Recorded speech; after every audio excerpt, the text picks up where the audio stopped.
Kita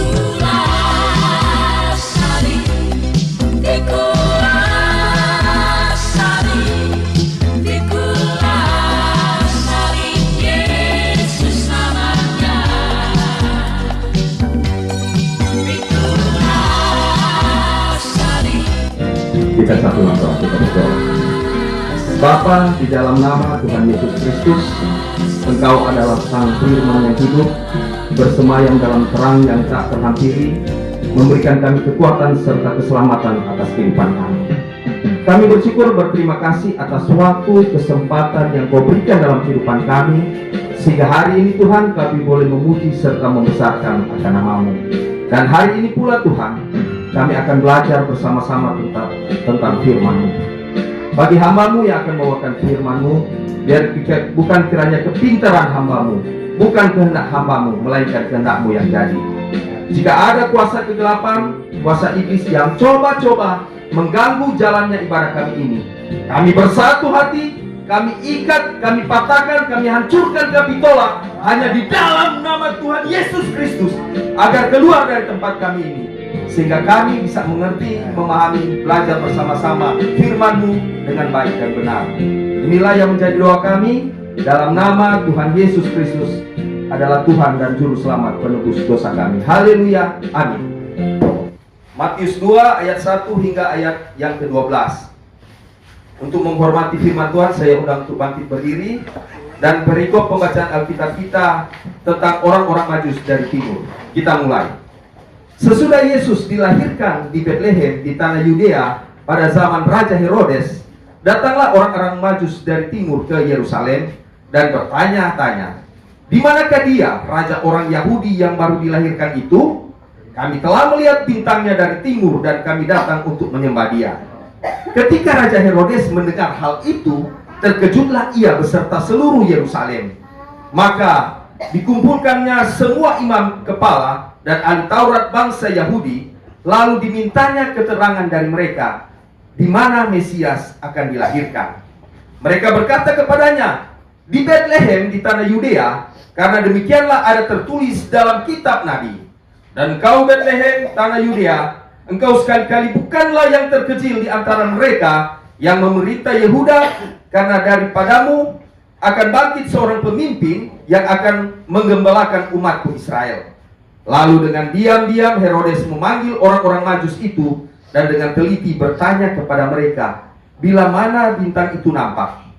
Kemudian ia menyuruh mereka ke Betlehem, katanya, "Pergi dan selidikilah dengan seksama hal-hal mengenai anak itu, dan segala sudah kamu menemukan dia, kabarkanlah kepadaku supaya aku pun datang menyembah dia."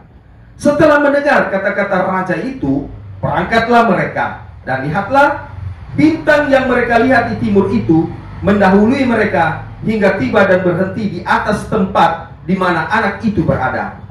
Ketika mereka melihat bintang itu, sangat bersukacitalah mereka. Maka masuklah mereka ke dalam rumah itu dan melihat anak itu bersama Maria, ibunya, lalu sujud menyembah dia.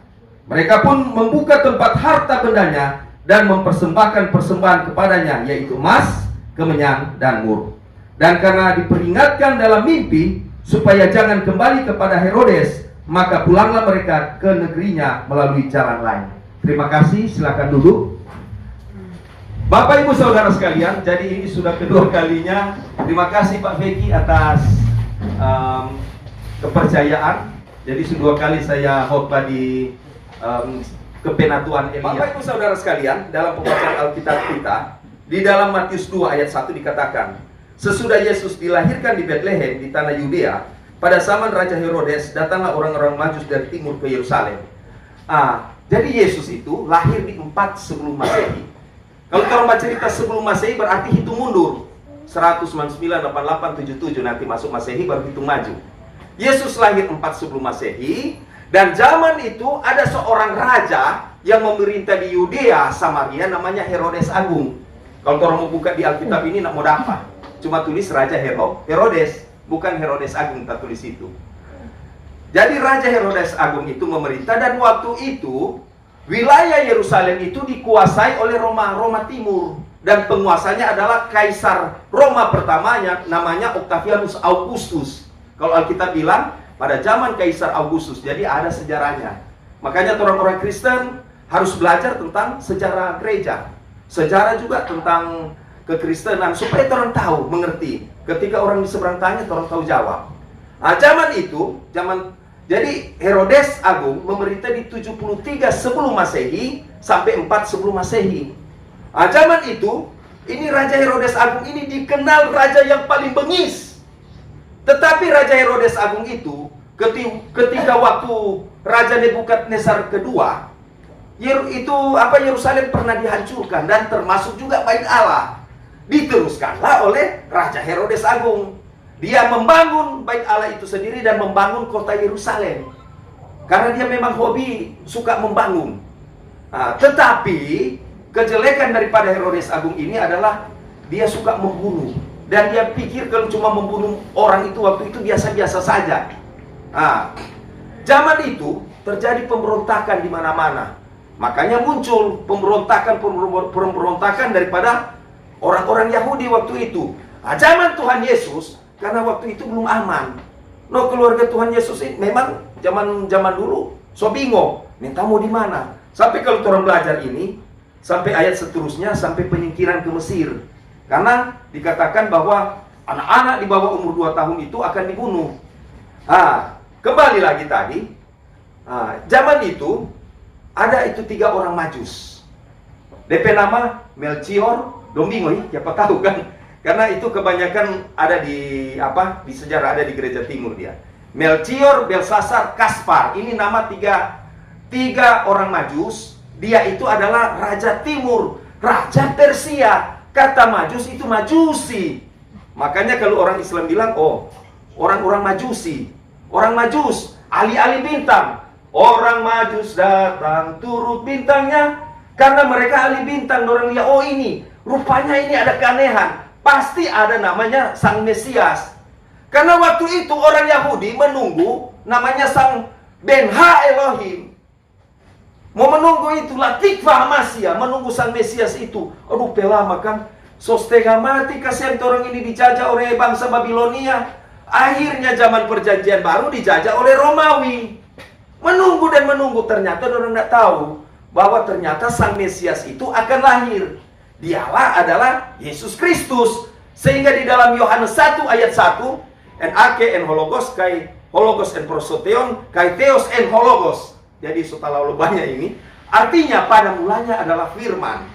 Firman itu bersama-sama dengan Allah, dan firman itu adalah Allah. Yesus itu adalah Sang Firman itu sendiri. Yohanes 1 ayat 14, firman itu telah menjadi manusia. Yesus lahir ke dunia ini untuk apa? Untuk ketika dia jadi manusia, dia untuk membebaskan bangsa Israel. Bukan cuma sampai bangsa Israel, seluruh umat manusia. Karena hubungan antara Allah dengan manusia so putus. Kenapa? Karena dosa manusia ini. Kalau mau pikir memang soalnya tidak bisa diampuni. Karena begitu besar pemberontakan manusia terhadap Allah itu sendiri. Tetapi karena cintanya Allah kepada manusia, sehingga diutuslah anaknya yang tunggal. Namanya Yesus Kristus, Isa Al-Masih, atau Yeshua HaMashiach. Dia lahir ke dunia. Ketika dia lahir ke dunia apa? Itu baru orang melihat, oh ini keselamatan. Keselamatan menjadi bagian daripada umat manusia itu sendiri. Jangan sampai orang lihat begini. Jangan zaman sekarang coba lihat. Orang-orang sesama dengan sifat Herodes, lalu jahat. Siang brur, siang. Jadi orang ini, kenapa Tuhan Yesus itu harus lahir untuk orang? Agar supaya orang bisa lahir baru. Jadi kalau dulu masih Januari, Februari, Maret, April, Mei, sampai November, kasih tinggal Jo. Ini tanggal 1 Desember, kasih tinggal Jo. Tunggu dulu, orang mau bakar cookies. Kenapa? Tapi teman-teman kantor kasih yang so stres. Aduh bro, kita ini belum bakar cookies. Kenapa? Aduh, kenapa ini ada potongan 20% pegawai negeri sipil. Corona lagi ini. Jadi semua setengah mati. Tetapi, kalau orang memaknai makna Natal itu, Yesus telah lahir untuk kita. Ketika Tuhan Yesus lahir untuk kita, orang harus berubah. Merubahlah hidupmu. Jadilah hamba Tuhan yang baik. Jadilah jemaat yang baik. Bukan cuma jemaat, sampai hamba Tuhan mesti dikoreksi. Ibrani 12 ayat 14 mengatakan, berusahalah hidup damai dengan semua orang, baku-baku baik. Baku-baku sayang. Di sini ada pemimpin di sini, Pak Feki. Torang topang Pak dia. Torang dukung dalam pelayanan. Ketika torang dukung, sama-sama torang maju bersama-sama, sehingga ini akan lebih maju dan berkembang. Bukan organisasinya, tetapi orang mulai berbondong-bondong, ih, kepenatuan Elia ini luar biasa kan? Kita saja bergabung di sini dari penyembahan lain. Karena kita ini kadang, lain kali kita di di gereja-gereja denom yang lain, aduh lain balumpa ini. Ini rasa nikmat. Tadi penyembahan saja, haleluya, haleluya. Rasa-rasa mau menangis. Kenapa? Karena betapa saya mengingat Yesus, bahwa Yesus telah lahir untuk hidup saya. Sehingga saya itu dulu, saya adalah orang yang tidak terhitung masuk dalam keselamatan ini. Seorang yang dulu anti-Kristen, ya tidak suka. Dan kita kalau mau lihat orang Manado, aduh muka pang ini, pasti ini haram ini. Tetapi ketika saya mulai bergaul dengan Tuhan, mulai hidup dengan Tuhan, Tuhan mulai menanggalkan kita pedosa, mulai hidup benar di mata Tuhan. Tetapi dia mulai belajar. Kekristenan itu orang harus wujud nyatakan orang diri, orang kehidupan. Kembali lagi Ibrani 12 ayat 14, berusahalah hidup damai dengan semua orang dan kejarlah kekudusan. Ternyata kekudusan perlu. Siapa bilang nggak perlu? Bersihkanlah hidupmu, bersihkanlah dirimu, agar supaya kau layak. Saya saja bahwa ini, sebelum saya jadi pendeta, kita bertobat, betul-betul bertobat. Dulu saya adalah orang yang mata keranjang. Waktu saya ustadz istri 2, tapi sekarang pendeta istri 1. So saya tinggalkan itu semua. Kenapa? Karena memang mau bapak saya memang ustadz begitu. Ada yang istri 2, ada apa? Ada juga ustadz cuma istri 1. Mari terserah. Itu kata masing-masing. Tetapi saya nak mau bercerita di agama seberang saya. Saya bercerita bahwa tapi diri ini, ketika saya menerima Yesus sebagai Tuhan, Yesus mengatakan, ego emi he hodos, kai he alateia kai he zoe, odes arketai proston patere emede imau. Bahasa apa ini? Talaus toh? Bahasa Yunani. Bahasa aslinya. Karena kebanyakan orang-orang sebelah mana tuh DP bahasa asli. So ini no dia. Akulah jalan kebenaran dan hidup. Tidak ada seorang pun yang bisa sampai kepada Bapa tanpa melalui aku, tanpa melalui Yesus Kristus. Karena dia jalan keselamatan itu. Kenapa orang mau susah-susah mau cari? Mengapa orang setengah mati mau beribadah? Karena mau kejar namanya keselamatan. Nah cukup orang bilang Roma 10 ayat 9, ketika kita mengaku dengan mulut bahwa Yesus adalah Tuhan dan percaya dalam hati bahwa Allah telah membangkitkan dia dari antara orang mati, maka kita akan diselamatkan. Tunggu dulu bro. Keselamatan itu harus kau kerjakan dengan takut dan gentar. Sebagaimana Yesus lahir untuk Pak Ronald, untuk Bapak Ibu Saudara sekalian, orang harus jadi lahir baru. Jadilah pelaku firman, takut akan Tuhan. Hidupmu yang harus benar.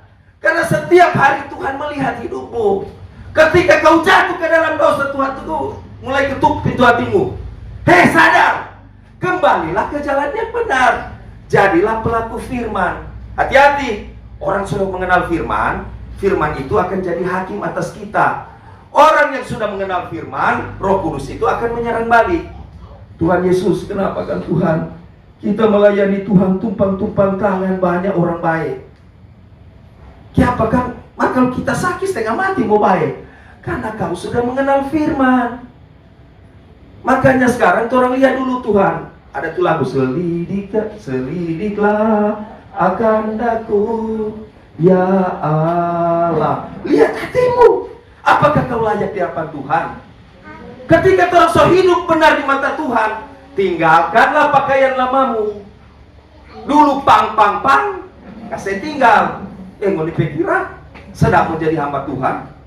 Karena mesti jaga itu hati ini mulu. Kita dulu, aduh Tuhan beda kan. Nanti sudah jadi hamba Tuhan ini. Karena kalau orang salah bicara, bagaimana ini pendeta model begini? Yang mau dihakimi adalah orang-orang di sekitar. Makanya hidup yang benar. Di sini di ayat 2, dan bertanya-tanya di manakah dia raja orang Yahudi yang baru dilahirkan. Kami telah melihat bintangnya di timur dan kami datang untuk menyembah dia. Ayat 3, ketika Herodes mendengar hal itu, terkejutlah ia beserta seluruh Yerusalem. Ini Herodes ini, dia mau cari tahu, masa ada saingan di Yudea dan Samaria? Kita raja di sini, masa ada raja yang lain mau saingi kita? Ketika berhadapan dengan orang Majus ini, dia dengar dari orang Majus, oh ada seorang raja yang akan lahir. Dia bilang begini, kasih tahu siapa dia Kalau mau tahu di mana dia, kasih bilang pak kita pun akan sujud dan menyembah dia. Beda orang Majus, dorang datang ke Tuhan Yesus untuk memberikan dorang pediri. Bahkan bukan cuma tangan kosong, bawa emas kemenyan dan mur, dorang datang ke Tuhan Yesus. Dorang kasih, dorang sujud menyembah. Orang Majus ini adalah orang-orang timur, Raja Persia. Orang terkenal. Cuma di Alkitab tidak menjelaskan itu. Jadi orang Majus ini sebenarnya ada 4. Cuma satu yang menyimpang, jadi cuma 3 yang pergi. Melchior, Belsasar, Kaspar. Kalau orang itu ada di prajurit. Kalau cuma tai gigi dan tai gigi, bikin apa Herodes mau cerita? Karena kata orang 3 ini Raja Persia, Herodes bilang, ada kota sesama raja ini, bilang siapa tahu ini ada raja baru ini yang mau lahir, bilang pak kita tolong. Nah, Herodes ini, DP tujuan ini, dia memang picik. Karena dia pikir, nanti kita dapat, memang tak mau bunuh. Ternyata rencana Allah beda. Apa yang direncanakan Herodes ternyata tidak terlaksana. Orang Majus itu apa? Dorang menyimpang di jalan yang lain karena memang diperintahkan seperti itu dalam mimpi. Nah, Herodes ini merencanakan kalau orang belajar ini seterusnya sampai dia memerintahkan anak-anak di bawah 2 tahun ke bawah mau dibunuh. Nah, zaman itu memang banyak anak-anak dibunuh di pantai, ada yang kasih hanyut di sungai. Nah, keluarga Yesus ini dorang menyingkir ke Mesir. Nah, ini ada cerita yang orang tidak pernah tahu. Waktu ini tidak ada di Alkitab, kebanyakan ada tuh di sejarah. Waktu keluarga Yesus dorang menyingkir ke Mesir, dorang baku dapat dengan 2 penjahat ini. Tidak dicatat dalam Alkitab. DP nama Dismas dan Gestas. Gestas dia begini, apa itu? Kalau dia ambil itu keledai, kalau dia lihat, apa ini? Masa cuma harta cuma ini keledai, tidak ada lain? Mana memang keluarga Yesus miskin, susah. Akhirnya pas di Maria ada peluk begini itu adik, bergerak-bergerak di kain lampin. Apa itu? Coba buka. Pas ada buka kemari, kalau Dismas bilang begini, ini Gestas bilang, coba buka. Dismas lihat, kalau Dismas bilang, masih kecil begini, mari di muka rupa-muka Tuhan. Malah takut ini Dismas. Dismas bilang, Gestas, kasih pulang juga itu. Jangan kaget orang soe di penjara. Nah, jadi pertanyaan siapa orang itu mesti jadi penjahat, perampok. Karena waktu itu orang Yahudi itu memberontak. Karena orang tidak ingin mengikuti daripada apa? Daripada pemerintahan waktu itu Roma. Roma yang menjajah mereka. Akhirnya apa? Ketika kata Maria Solia, Bu, minta maaf, kita semua kasih balik juga itu untuk perampasan. Kok Maria bilang begini, Pak Dismas, terima kasih banyak karena tolong Pak kita. Pak ingat, satu saat ini anak yang kita peluk ini akan membantu Pak Ana. Kaki-kaki itu bayi Yesus bergerak. Ini mau tidak mau dapat, cuma ada di sejarah. Ibu, pada saat saya berusia 30 tahun, Dismas akan kubawa ke Firdaus dan dia akan disalibkan di sebelah kananku, sedangkan Gestas akan disalibkan di sebelah kiriku. Ketika penyaliban Tuhan Yesus, ini 2 penjahat ini tidak sadar bahwa itu anak di tengah-tengah yang masih kecil, orang ada rampok, so dia itu namanya Tuhan Yesus. Makanya banyak orang bilang, masa singkat sekali, cuma bilang Tuhan, lihatlah aku. Sampai Tuhan Yesus bilang, hari ini engkau akan bersama-sama aku di Firdaus. Karena ada sejarahnya, bukannya enggak. Jadi pertanyaan, orang ada baptis enggak? Dismas, DP darah itu tuh dibaptis. Dan lewat darahnya ini kan dibaptis. Kalau siapa suka baptis darah boleh, tuh. Sepatah menipetula, tumbak sang Longinus. Longinus itu yang menikam lambung Tuhan Yesus. Namanya Longinus. Jadi penjahat di sebelah kanan namanya Dismas, di sebelah kiri namanya Gestas. Maka lihat kita belum mau ada. Nah itu, makanya banyak-banyak belajar tentang firman Tuhan. Makanya banyak orang seberang bertanya, siapa kira-kira siapa yang saksi waktu Tuhan Yesus mati? Namanya Dismas dan Gestas, penjahat di sebelah kanan dan kiri Tuhan Yesus.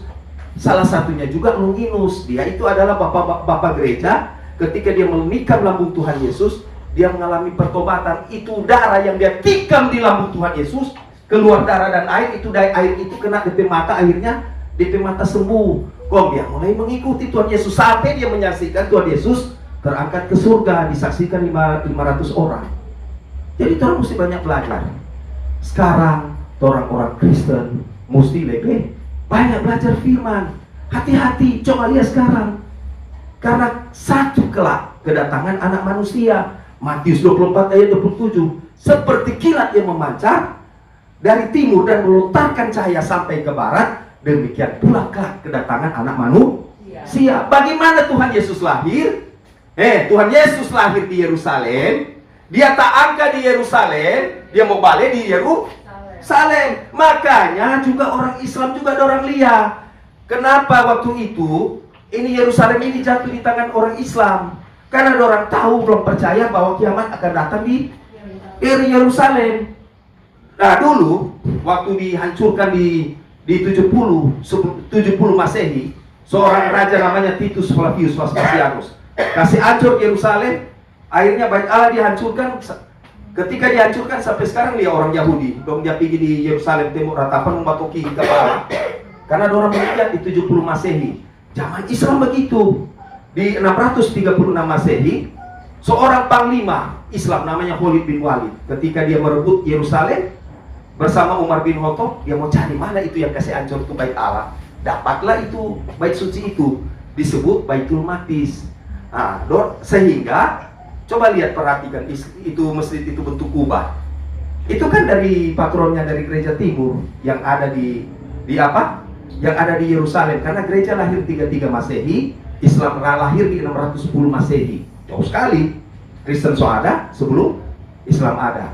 Orang percaya akan kedatangan Isa Al-Masih. Nah sekarang jadi pertanyaan Torang.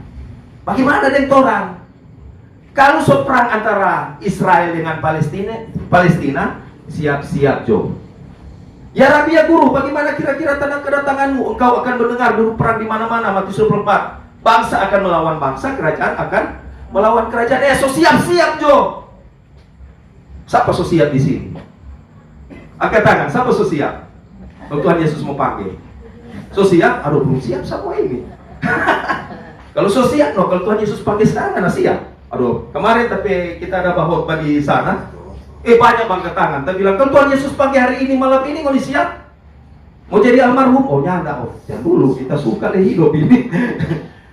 Berarti orang harus mempersiapkan dirimu, persiapkan hidupmu, hiduplah yang benar. Baku-baku sayang, baku-baku cinta, baku-baku baik, karena orang semua saudara. Kalau orang Kristen jadi contoh di tengah agama lain. Jangan orang kasihan yang Kristen, orang dia agama lain, orang jadi batu sandungan. Kamu harus jadi contoh. Karena kasih tunjuk bahwa Yesus ada di dalam dirimu. Galatia 2 ayat 20 mengatakan, namun aku hidup, tetapi bukan aku sendiri yang hidup, melainkan Kristus yang hidup di dalam dirimu. Kasih tunjuk bahwa Yesus itu ada. Salib yang orang pegang ini, yang pakai ini, jangan cuma jadi pro. Kenapa kita pakai salib? Kita tak ingat, oh Tuhan Yesus pernah mati untuk kita. Dan Pak Ronald ikut diselamatkan. Lewat keselamatan Tuhan Yesus sehingga orang turun diselamatkan. Mulai saat ini orang jaga kehidupan. Natal ini harus menjadi makna di dalam kehidupan orang. Mama bilang gampang anaknya, iyo ngana pendeta. Mau kira ini, kenapa kita setengah mati? Mau beli cookies bagaimana? Berapa macam? Jangan kasih semua dekat-dekat begini. Mama tak boleh jadi Herodes. So tanggal 1 ini, so cair ini. Coba lihat sekarang. Sekarang, so pernah dengar itu Bang Jan minta maaf? Bang Jan minta maaf, so pernah dengar? Bang Jan minta maaf. Kebanyakan orang-orang sudah doi, coba taruh isi kartu. Ketika ada saldo, dia bilang maaf saldo anak kurang. Jangan jadi kasihan itu mama, jangan kasihan itu papa, so setengah mati dia ada berjuang. Aduh, pernah dapat THR ini sampai di rumah. Pak, sudah so ada itu THR.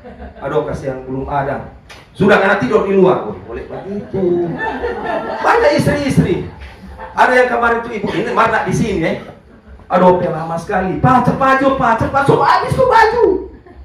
Paling kita ini semua sisa-sisa lama-lama semua ini, dong semua ambil tuh baru-baru. Makanya tuh orang hidup yang rohani. Dan kedua cari pasangan, itu yang cari yang rohani. Yang dapat rohana, ya mau didapat rohana nggak terima cuy. Ya berdoa jodoh siapa tahu Tuhan merubah hidupnya kok jadi rohani. Makanya ketua orang tua perlu, nanti kita sadar sekarang, orang tua bilang, dek, kalau nggak cari pasangan berdoa dulu Kira gampang mau jadi pasangan? Orang mesti setiap hari orang berdoa, tumpang tangan pak istri kita, biar kita punya istri tak tumpang tangan. Dulu nggak pernah begitu. Pang saya anak, tapi FB saja kasih tapi anak istri supaya orang nggak ganggu. So segel, so ada ini.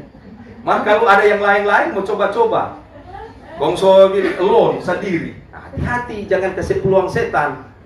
Mau ni pinter, setan pun pinter. Orang sekolah S3, orang S5. Jadi hati-hati. Mulai saat ini, orang mulai hidup damai dengan keluarga. Biar juga yang cuma satu toples bersyukur jo. Biar dia cuma satu toples, mari orang berdoa. So mau tahun baru lupa, biar komang satu. So tahu toples satu toples, mar tahun baru ini komang. Kalau so mau tahun baru habis ini tuh orang baku harga jo. Sampai tahun 2 baku harga, so mau kemar tahun 2 pemuka. So mau sama tuh pemuka. Lo kurang satu toples. Jadi ya so mesti begitu. Kalau memang sudah ada, belajar hidup apa? Adanya. Undang Tuhan Yesus hadir pada orang berdiri. Orang masih senang, masih mendengar firman Tuhan saat ini. Masih baku dapat dari Pak Feki. Masih dari orang pendeta sama-sama orang baku setangan tadi. Markan di Palestina, di Israel kasihan. Sementara ada maka, boom, pulote. Setengah mati. Ada tuh anak-anak makan lumpuh. So lapar. Kita saja ada Mbak Uni menangis. Menangis kita berdiri. Karena apa? Ini so saatnya, ini akhir zaman, hati-hati. Ini baru tanda-tanda. Bagaimana kalau orang so dengar kamari, orang so lihat kamari, aduh tuh, apa? Ini bunakin mulai tenggelam. No, tak kisahkan jo. Kaget dia, itu laut mulai tinggi, biar mau dilari di Tomohon. Di Tomohon pun dia polo tele gunung Lokon, habis. Mau lari di mana? Lari Pak Tuhan Yesus, karena keselamatan ada di dalam dia. Siapa percaya Pak Tuhan Yesus angkat tangan? Kalau orang percaya, mulai saat ini Yesus harus hidup di dalam dirimu. Pegang terus bahwa ketika orang hidup benar di mata Tuhan, orang akan selamat. Dan orang tidak sampai di situ. Usahakan kepenatuan Elia ini masuk surga semua. Komen itu orang bikin jemaat, no? Nanti baku berapa? Shalom, Pak Ronald lagi. Ini misalnya contoh. Jangan sampai kasihan orang di neraka. Ada sementara aduh apa kita sudah alam maut Tuhan. Kaget dengar sana menangis. Kok kaget soal pasal diri. Siapa ini? Pendeta siapa pendeta di sini? Kok pendeta haga-haga? So gara-gara ngana kasihan. Kalau nyana kena pedoi, kita nak mutugor pangana, kalau tak semua tugor, so nak mau dapat doi kita. Paling kita bawa babak gini, so nak mau dapat apa? Nak mau dapat doi. Daripada kita sesat, ya biar jo, mau sesat, main so sesat. Akhirnya masuk di alam maut sama-sama baku haga. Kompas lagi tuh jemaat ngana salah khotbah, hati-hati. Alkitab bilang Yakobus 3 ayat 1, jangan cepat-cepat jadi guru. Karena ngana cepat-cepat jadi guru, dengan demikian engkau akan apa? Ngana akan berhadapan dengan pengadilan Kristus Yesus. Ketika berhadapan dengan pengadilan Kristus Yesus, pendeta masuk neraka, aku dapat yang jemaat-jemaat mau bikin kolom jo di sana. Usahakan jangan, mari kita yakin percaya. Bayangkan ada oma-oma di sini ini. Tanah orang mau masuk surga semua. Amin. Ketika orang hidup benar di mata Tuhan, ketika orang masuk surga, semua sama-sama Pak Feki, kontrol semua bikin radio Skylight di sana. Semoga renungan singkat ini, pendek ini bermanfaat bagi kita semua. Selamat Hari Natal 25 Desember 2023 dan selamat menyongsong tahun baru 1 Januari 2024. Tuhan Yesus memberkati kita semua. Shalom alaikum, Kristus Anesti, Alitos Anesti. Amin.